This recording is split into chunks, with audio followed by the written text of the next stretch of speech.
Hello there, and welcome to another Built With Anywhere workout. Today, Saturday, we got a super easy one for you. You don't need a dumbbell, you don't need anything. You just need your running shoes and some squat stuff, okay? So what we're gonna do, the workout's like this. We're gonna be doing 5 sets of this. We're gonna do this workout every 5 minutes. You have to complete what we're about to give you, which is gonna be listed right here. So your option is to run 400 meters or to row 500 meters. Your call on that. If you look at our workout from a previous day, you can see we went over some rowing technique if you have that Concept 2 rower at home, okay? So we're gonna row or run that distance, and then we're gonna do 50 air squats, okay? And now 50 air squats aren't in your wheelhouse to complete in that amount of time, then you can lower it down to 30 if you need to, okay? But we're gonna shoot for 50 for as long as we can. Sound like a plan? Love it, okay? So every 5 minutes we're gonna do this thing. All right, so to go over air squat, here's what we want. We wanna think about that when we're doing an air squat, that we're gonna keep the weight shifted to our heels. We're gonna put our feet about shoulder width apart. Toes can be slightly turned out. They could be at 0 if you want to, or they could be almost about 20 degrees, all right? We just don't wanna be fully out like this, okay?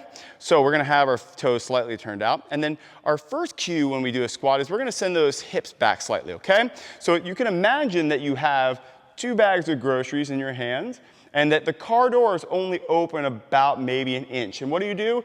You shut that car door with your butt, right? So we just give that little push back on your hips, closing that door. So the hips go back with a little bit of that, and then that allows me to sit back and down into that air squat, all right? And we're looking for our hip crease to get just below our knees, just like that. Back is locked out flat, chest is tall. My weight is shifted to my heels, but that doesn't mean that my toes are completely coming off. I can still take my big toe and drive it down into the ground. Okay, then we stand back up to full extension, squeeze your butt, squeeze your quads, right? That's full extension. Now, the other thing we wanna do here is as we squat, we're gonna be driving those knees out, okay? We're gonna really rotate out. You're gonna almost imagine that your feet are on dinner plates, and you're gonna try to turn those dinner plates into the ground, right? We're creating what's called torque. So as I torque out, the knees are going out. That's allowing my hips to sink down and to keep my chest nice and tall. Then back up and squeeze tight. Again, drive those knees out, drive those feet into the ground, screwing them into the ground, up, squeeze tight.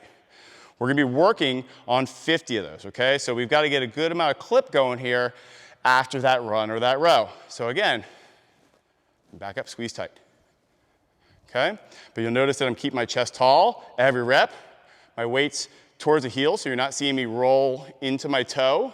You're also not seeing me let those knees cave in. We want those knees driving out and staying nice and active. All right? So we have 50 of those after that run. We're gonna rest whatever time we have left after that. Okay, and we're gonna do that for 5 sets, so 25 total minutes long of a workout that we have this lovely Saturday. Hopefully it's not raining, and so you can get after it and just get some vitamin D as you run. Otherwise, we'll see you on Monday. Have a great weekend.